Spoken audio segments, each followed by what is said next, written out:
جیسا کہ آج میں یہ جو Indo U S trade deal یس گئی، جس پہ آپ کو پتا ہے کہ ابھی تک جو اس ملک کے زمیندار تھے ان کا ایک بچاؤ تھا، مگر آج کہیں نہ کہیں وہ بچاؤ ختم ہو گیا، اور اس سے تو پورے ملک میں جو زمیندار سے تمن پہ اثر ہے، مگر جو ہمارے جموں کشمیر میں اس کا اثر پڑے گا اس کا اندازہ لگانا بہت مشکل ہے، خاص کر جو یہاں کے فروٹ گروز ہیں، ایپل گروز ہیں، یا جو ڈرائی فروٹ والے ہیں، ان پہ اس کا بہت ہی زیادہ منفی اثر پڑے گا۔ اس میں جو زیرو ڈیوٹی لگائی گئی، اس میں جو ہے امریکہ کا ہے، اور اس سے پہلے یورپین یونین کے ساتھ بھی ایک تمن ستگو اخ فیصلہ، اس میں بھی وہ جو ہے فری ٹریڈ ایگریمنٹ ہو گیا، اور اس کے بعد میں نے ایک دم سے میں نے پیوش گوئل سے بات کی تھی، اور میں نے ان کو اس بارے میں خبردار کیا تھا کہ اس سے جو ہے جموں کشمیر کی جو اکانومی ہے یہ زن واریاہ زیادہ ڈپینڈنٹ ہارٹی کلچرس پہ، ات ہسا گژھِ یہ ہسا گژھِ خدا دی نجات، ات گژھِ امہ سے درہم برہم یہ ہو جائے گی، کیونکہ یہ جو ہارٹی کلچر ہے یہ خالی روزگار نہیں دیتا ہے، لوگوں کا پیٹ نہیں پالتے ہیں، اس سے ہمارے بچوں کی ایجوکیشن، لوگ صحت،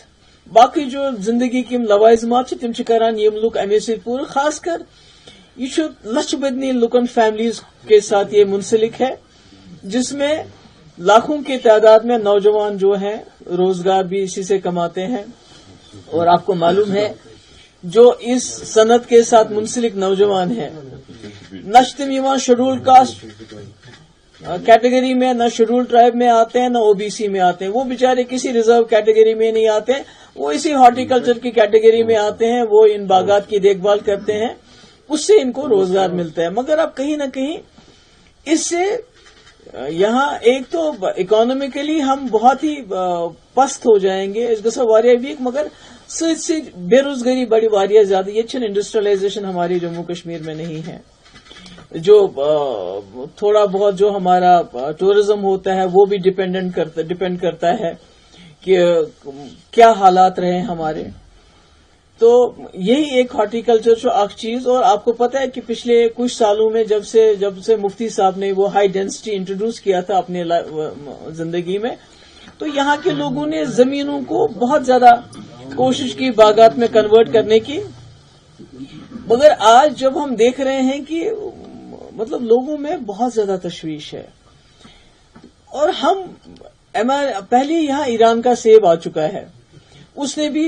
پوری مارکیٹ میں جو ہے طوفان مچا رکھا ہے، تو ہمارا جو یہاں پر جو ہمارا یہاں جو یہ جو سیب ہے، یہ سون سونٹ چاہے ہماچل پردیش کا بھی ہے، سو ہے کہ نا امریکن سیب کے ساتھ وہ کمپیٹ نہیں کر سکتا ہے۔ اس کی وجہ سب سے بڑی یہ ہے کہ جو امریکہ کا سیب ہے وہاں جو ان کو جو سبسڈی فارمرز کو دی جاتی ہے وہ 30 سے 40 ہزار US ڈالرز دی جاتی ہے، 30 to 40 ساس تم دیوان، یعنی کہ سنس زمیندارس 10 to 1500 روپیہ، تات مز آسان الیکٹرسٹی، اریگیشن تہ فرٹیلائزر سورے انکلوڈ، اتھے کن 60 to 70% انشورنس امریکہ اپنے فارمرز کو دیتا ہے۔ ان کو اگر خدا دی نجات من تک آفتی ڈیزاسٹر ہوگا، ان کا میوہ ختم ہوگا، خراب ہوگا، تو سرکار آتی ہے، وہ پیسہ دیتی ہے۔ اگر کووڈ جیسی کوئی بیماری ہو یا ٹریڈ وار میں کوئی نقصان ہو، سرکار آ کے اس کا بھرپور کرتی ہے۔ مطلب مارکیٹ میں پرائس ڈاؤن ہو تو سرکار آتی ہے۔ ہمارے پاس تو ایسا کچھ بھی نہیں ہے، بلکہ جموں کشمیر میں جو آپ کی سڑک ہے، جو آپ کی فوڈ چین ہے وہ بہت کمزور ہے، آپ کی سڑک، آپ کا ٹرانسپورٹ بہت ہائی ہے، ہمارے پاس فرٹیلائزر ہمیں خود خرید کے استعمال کرنے پڑتے ہیں، تو مطلب ہمارا سیب جو ہے یہ گژھان واریاہ دروگ تیار، حالانکہ دنیا کا بہترین سیب میں اس کو انکلوڈ کیا جاتا ہے۔ تو مجھے خدشہ ہے، مجھے ڈر ہے کہ 2019 کے بعد جموں کشمیر کے لوگوں کو واریاہ صبر و تحمل خزتمو کام، ان کے اوپر کتنا ظلم ہوا، کوتا ستم گو، مگر لکو تھو مطلب صبر کو۔ اگر یہ اس وقت میں اپنے جو ہمارے ملک کے پرائم منسٹر ہیں ان سے یہ گزارش کرنا چاہتی ہوں کہ جموں کشمیر کے لوگوں نے بہت مصیبتیں دیکھی، خاص کر 2019 کے بعد، اور بہت ہی انہوں نے صبر سے کام لیا، مگر اگر اب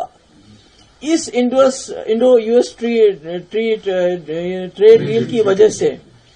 آپ ہمارے پیٹ پہ بھی لات ماریں گے، ہمارے روزگار پہ بھی لات ماریں گے، ہمارے بچوں کے ایجوکیشن پہ بھی لات ماریں گے،